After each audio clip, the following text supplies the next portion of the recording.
Hey, all right, so let's do the ontological argument.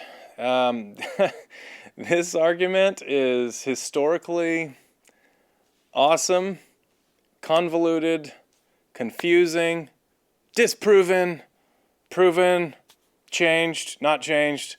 It's one of the most lively debate topics as far as an argument for God's existence that you'll ever come across. It's also a little bit perplexing, and it sparked a whole lot of controversy over the years. And well, I'm going to go ahead and try and tackle it today, but I'm not going to do it in a super pithy, high-level philosophical context. I'm going to try and do it more on a layperson's level, because I found that, well, any argument that you can't at least talk to an average person about, especially when you're talking about God's existence, is really not an argument that's going to go anywhere.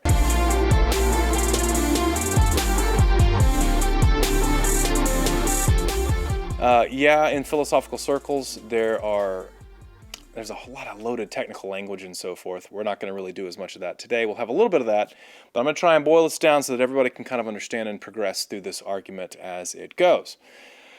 All right, so let's start off. There's a guy by the name of Anselm, and he has this argument that he is famously given. It's called the Ontological Argument. Now, the thing about this argument that's going to drive a lot of people crazy is that this argument is a priori. Now, if you remember from the other video, a priori has everything to do with not the cosmos, not the physical world, if you will. It's kind of the prior condition for all of that. In other words, I can't give you this argument and then pick up some tangible objects and say, it's kind of like this.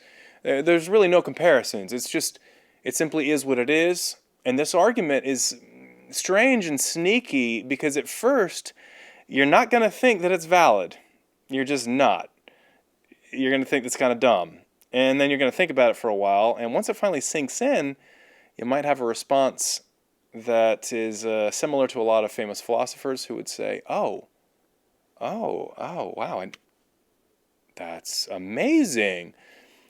And then they go on to try and disprove it. And in many cases, a lot of people think that they have. But I will try and defend the ontological argument and pull it back from the ashes. So here we go. A guy named Anselm comes up with this argument. It's in a text called Proslogium. Read it for yourself.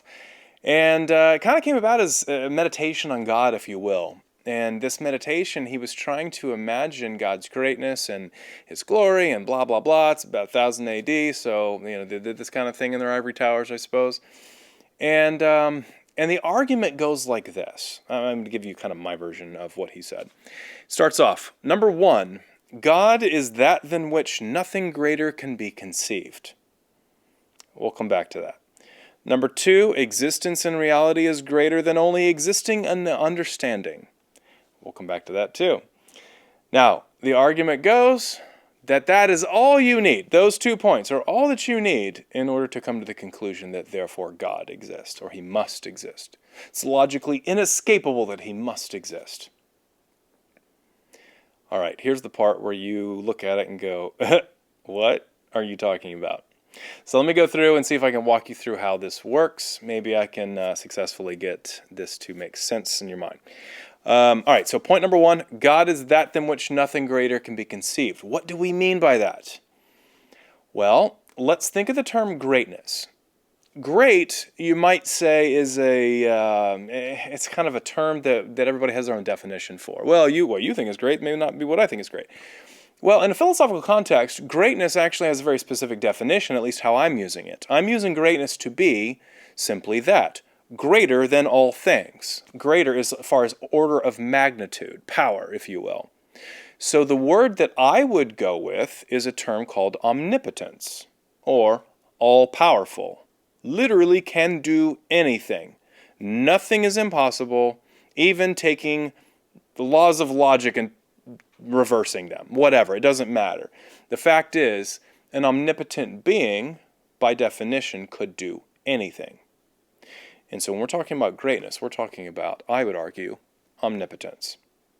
So the omnipotent being would be the greatest thing conceivable. Now, I have not said that this omnipotent being exists. I just said, if it existed, it would be the greatest thing conceivable, because there's nothing greater than omnipotence. Not conceptually, not in reality. Omnipotence would be the greatest. All right. Can I conceive of a being that would be defined as omnipotence? Not can I understand this being or the thought process of this being or whatever that even means, but can I understand the concept of a being that is all-powerful? And the answer to that is yes, because that language actually has meaning, and we can discuss whether this being exists or not. Christians say God exists. Muslims say God exists. Atheists say God doesn't exist. Agnostics say, I have no idea and I can't know, and neither can you. So everybody shut up. All right, well, maybe not to that degree, but kind of. Anyway, so if God exists, he would be all-powerful, be omnipotent. And this would be the greatest thing conceivable. Can't really imagine or conceive of anything greater than the greatest, so yeah,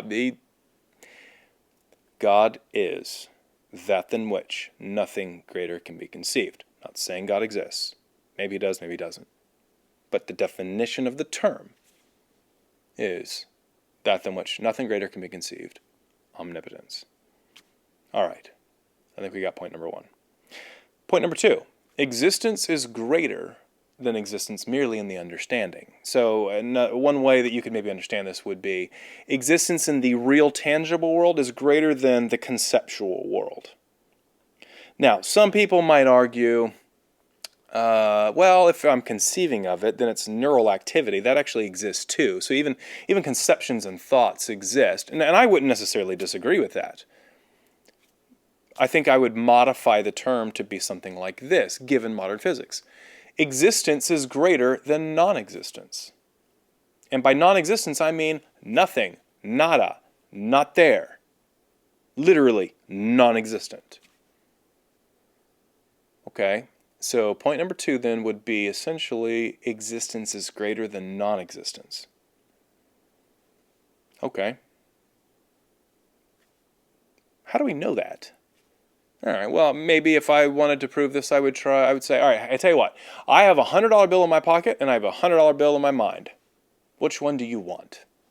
And you would definitely, most probably, depending on inflation rates, I suppose, but whatever. You would say, I'd want the one in your pocket because I can actually buy stuff with it. You're right, you can buy stuff with it. That is true.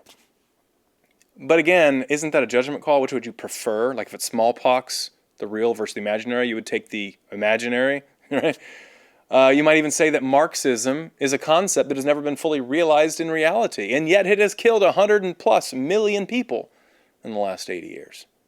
That would also be true. That's why I think that we actually should understand this as existence is greater than non-existence. And if existence truly is greater than non-existence, and if God is defined as the greatest thing conceivable, then he would have to exist in reality. Because if he did not exist in reality, then I could conceive of something greater, because he sure wouldn't be omnipotent. It's hard to be omnipotent if you don't exist.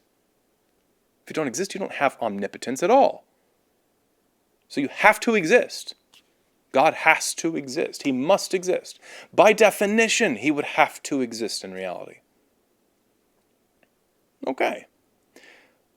Hopefully that'll sink in. If it didn't sink in, maybe go back and watch this section until this part, because it's hard to move forward until the argument has actually made sense in your mind. Now, there are three main arguments that have been leveled against the ontological argument. One that Anselm himself answered, one that happened a while after him by a guy named Immanuel Kant, and then the third one is similar to the first argument that Anselm dealt with, but it's also kind of what all of us struggle with this argument. I'll walk through all three of them one at a time. So the first argument that was leveled against him was this. It was kind of a reductio argument. In other words, reduce the argument and see if it still makes sense after you take it to the absurd. So, great, I understand this works for God. God's the greatest thing imaginable. He has to exist in reality, otherwise... Yeah. Okay, so I'm conceiving of the greatest island imaginable. The greatest island conceivable. By your logic, that island would have to exist in reality. Otherwise, I could conceive of a greater island. Ha-ha! Which is clearly stupid, so therefore your argument's dumb. It doesn't work. But Anselm, he answered that and said, so you think an island, now I'm going to be using the modern version of Anselm's response, given modern physics and stuff. So you think an island which is bound by water, by definition, and bound by a planet, by definition, bound by space and time, laws of physics, thermodynamics, all of it, that's bound by all of that, and you're going to say that that's the greatest thing you can conceive of? I can conceive of something greater than an island right now, and I don't even have to get creative. How about Jupiter? Right? So, you kind of missed the definition when we said the greatest thing conceivable, because you put a qualifier in. You said the greatest island conceivable. I said the greatest thing, period, conceivable. Omnipotence. No island, no matter how great, can ever be omnipotent. I mean, can you imagine trying to define an island as an omnipotent being? Well, it wouldn't be an island at all. It would be an omnipotent being. So that argument, that counter-argument did not stand up as Anselm dealt with it. Okay, so what was the second counter-argument that we talked about? Oh, that's right. It was Thomas Aquinas. Actually, Thomas Aquinas did have an interesting rebuttal. Even though he was a Christian, he said, greatest thing conceivable. But God's greater than anything I can conceive of. So how does this argument even work? I mean, that's stupid. You're kind of right. But again, I disagree with Aquinas because I don't think that we're talking about a full understanding, comprehension of this being. We're talking about, can you comprehend the concept of this being, omnipotence itself? Yes, we can understand that, as evidenced by the fact that atheists and theists alike debate this whole idea of, does an omnipotent being exist? No, yes, no, yes. Well, if you weren't comprehending it, we wouldn't be debating it now, would we? So I think that Aquinas has a good point. You can't conceive of the ins and outs and the intricacies of how this great being or mind would operate, but you can comprehend omnipotence itself, which is all you need to be the greatest conceivable being, or anything for that matter. But Immanuel Kant, he had a much different critique. He said, oh well, we'll let you have point number one. Point number two, on the other hand, we got a problem. So how did he challenge point number two? Oh, that's right. He said existence is not a predicate.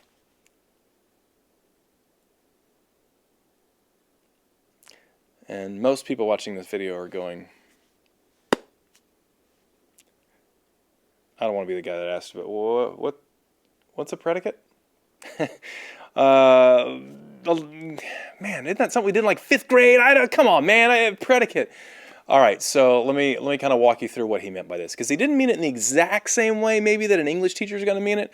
He meant it in a very specific way, and here's the effect of what his argument had, and this is why, for a couple hundred years, everyone thought, oh man, this argument was wrecked because Immanuel Kant just messed it up.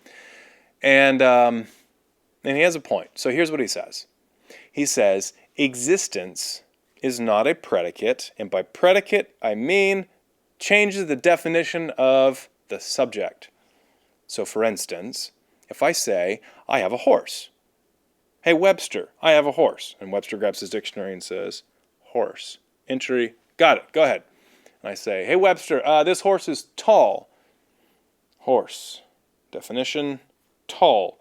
Could we get more information on what this horse is so I can write down more stuff? Sure. Okay. This horse is not only tall, but he's also fast. Runs fast. Long legs. Tall, long legs, runs fast. Anything else? Yeah. He's got some pointy ears. Pointy ears, good. He's brown. All right, brown. All of those things are predicate because they're modifying what the horse is. It's just basically what's happening here. And then I say, oh yeah, Webster, I also have one more thing that you need to write down in your dictionary. This horse is tall, fast. Okay. He also exists.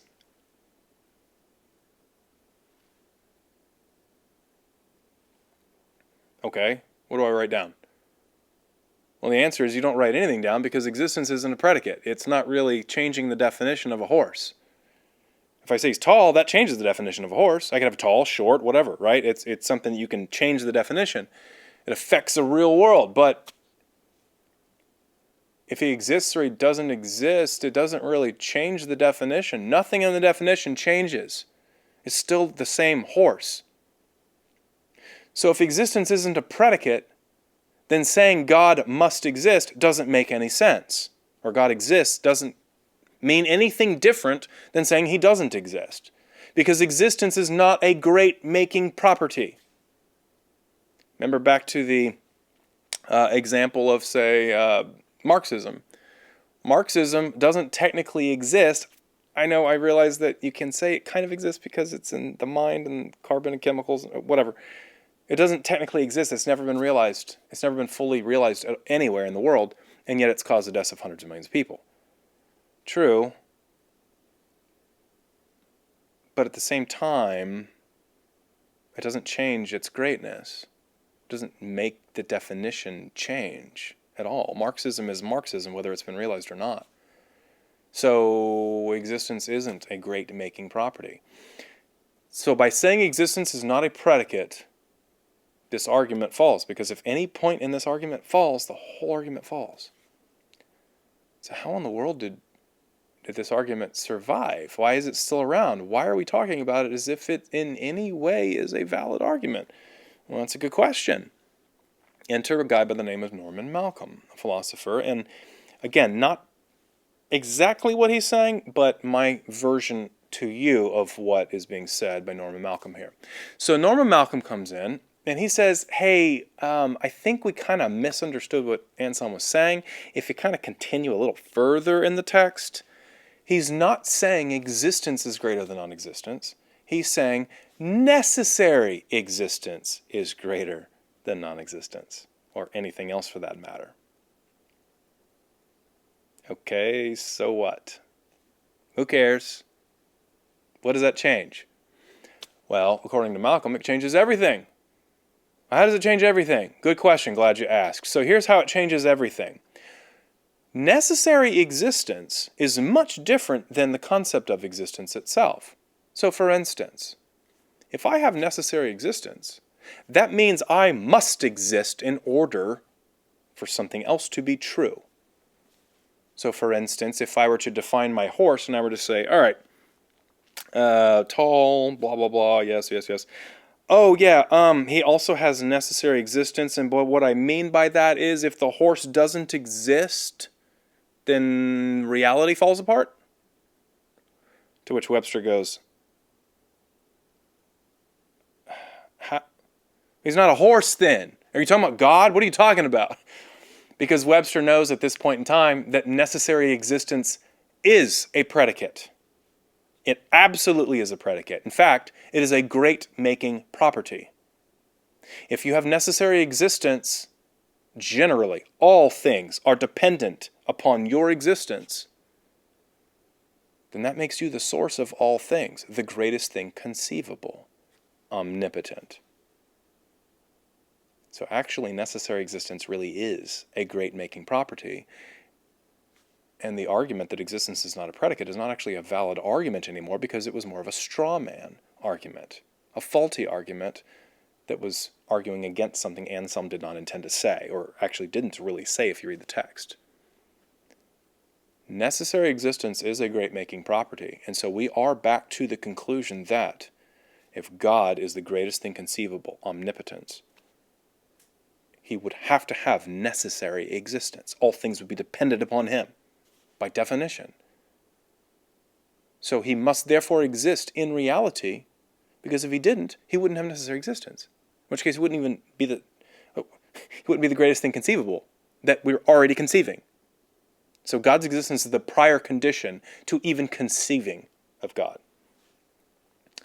Now, okay, so we rescued the argument from point 1 failure, point 2 failure.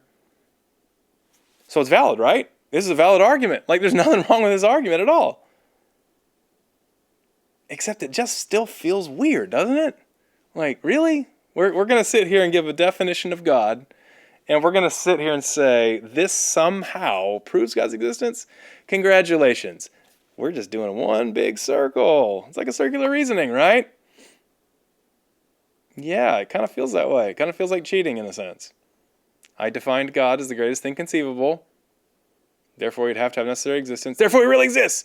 Okay, So the argument is valid, but here's the problem, is that most people are going to have an issue with the idea of you can't start in the imagination world and then somehow end up in the real world.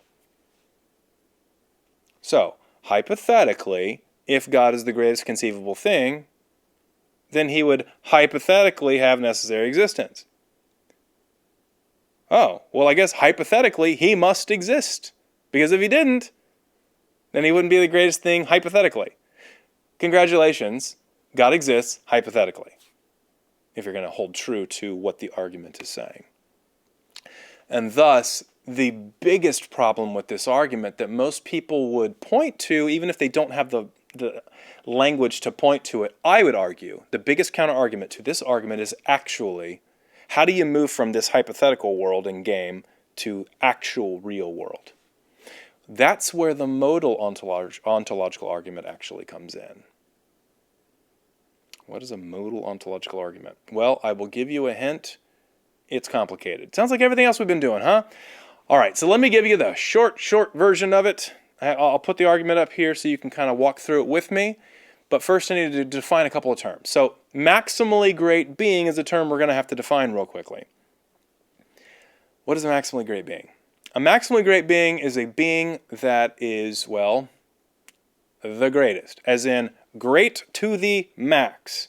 It's kind of what this old term is getting at. So when you conceive of the greatest thing possible, the greatest being possible, omnipotence itself, you're talking about a maximally great being. It's just more of a convenient way of expressing it.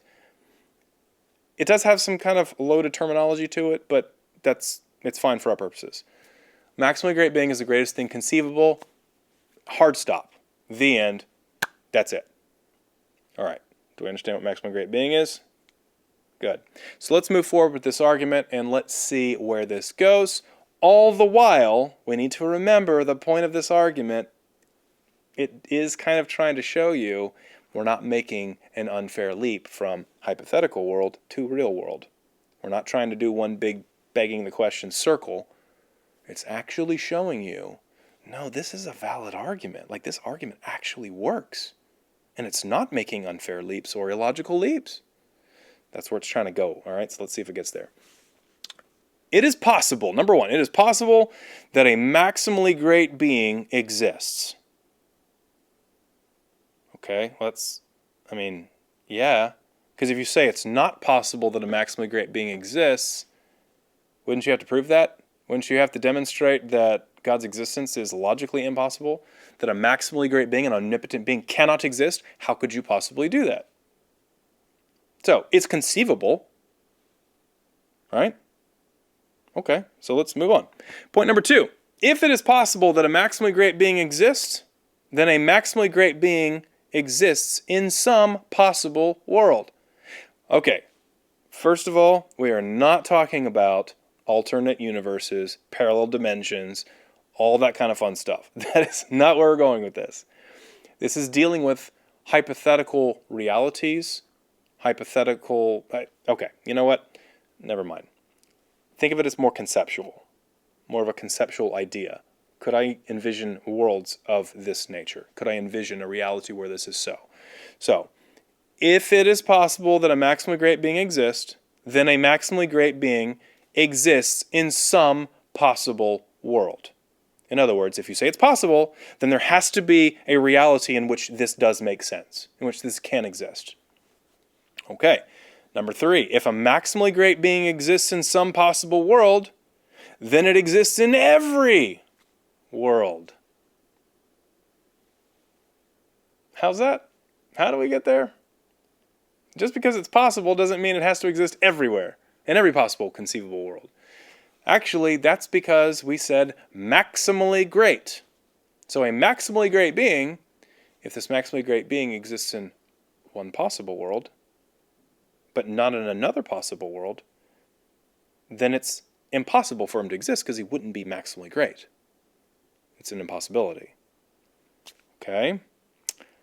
So where are we going with this? If a maximally great being exists in every possible world, then it exists in the actual world.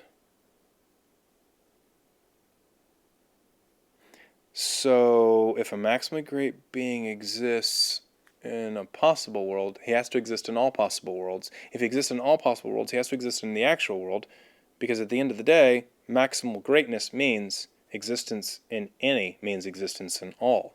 Otherwise, he's not maximally great. It's starting to sound a lot like the ontological argument itself, but there's an interesting catch here. So, number 5, if a maximally great being exists in the actual world, then a maximally great being exists, therefore, maximally great being God exists, blah, blah, blah. Okay. So, can we just boil this down from the technical stuff? Because, like, if I showed you the actual equation of this, it would wreck your mind. You'd be sitting there going, oh, well, congratulations, you can write letters and numbers together. That's good. Okay. Here's kind of the heart. If I were to boil it down, this is kind of what it's really trying to say. It's kind of the end game, if you will, to a certain degree, at least in some forms of this. When we're talking about a maximally great being, a God, an omnipotent being itself, not saying which God, not saying it's a Christian God or the Muslim God or any God, just a maximally great being, an omnipotent being who created all things. It would be the source of all things. Literally nothing can make sense without this thing. Well, you couldn't say his existence is possible, because if it's possible, that means it's also not possible. Like, he could exist, he might not exist. Well, if he doesn't exist, change the definition. You're talking about not an omnipotent being. What you're actually saying is, God's existence is either necessary or impossible. It's not possible God exists. Either an omnipotent being must exist in all possible worlds, including ours, or he cannot exist. Because if he exists in any possible worlds but not the other, he's not God and therefore impossible. So really what this is doing is it's showing you in the real world and in possible worlds and in every conceptual way, either God must exist or he cannot exist. It's illogical and idiotic to say that he exists. So either God's existence is absolutely necessary and he must exist, and all reality depends upon it, or his existence is irrational. And to speak of an omnipotent being existing would be literally crazy. It would be illogical. So is talking about an omnipotent being existing, is that rational or is it absurd? Which is it? How do you know? Well, what's interesting is we've been discussing this, and you've been following along the argument just like me, just like scholars for thousands of years, really. And we've been moving along as if this concept makes sense, because omnipotence as a concept does. I mean, all-powerful, can do anything, literally anything. Yeah, I mean, the concept exists. It makes sense. We can debate it. We have atheists and theists. Both of them are telling you the concept exists. The concept is coherent, because otherwise why would you have atheists or theists if the concept doesn't even make sense? God exists. He doesn't exist. He does exist. He doesn't exist. And they're arguing back and forth because the concept actually makes sense, and we're debating it. And the only way around this is you have to say that he can't exist, because the concept is illogical itself. A maximally great being cannot exist because it's illogical. So, if you claim that God doesn't exist, what you're actually claiming is that God cannot exist. Nothing that is maximally great can possibly exist, because it is illogical. And so the burden of proof is now upon the atheist to actually demonstrate that God's existence, the concept of an omnipotent maximally great being, is irrational, illogical, cannot exist. The burden of proof is upon the atheist to demonstrate that that is true. And how it is that, well, we've been talking about this as if it makes sense for a long time, because it does. It's definable. We can write down omnipotence. We can understand the concept. So how in the world can you say that God's existence is not possible? That's what the modal ontological argument is saying, is that God's existence is either perfectly rational, and therefore he exists, or it's perfectly irrational, and therefore he cannot exist. And there's no reason to believe that his existence is irrational, given that we're talking about his existence in a meaningful way. And therefore, God must exist in all possible worlds and real worlds. Because this isn't a, let's imagine stuff. No, this is the definition itself can only be the definition if it's the prior condition that this thing exists. In other words, God must exist, unless you can prove why the concept of God is literally irrational. Now, are there some people who have tried to present the case that God's existence is irrational? Yes. We call those omni-contradictions. And I will deal with those in the negative apologetics section. Until then, thank you for watching. I appreciate it. And if you have any questions or comments, leave them below. And I will see you next time.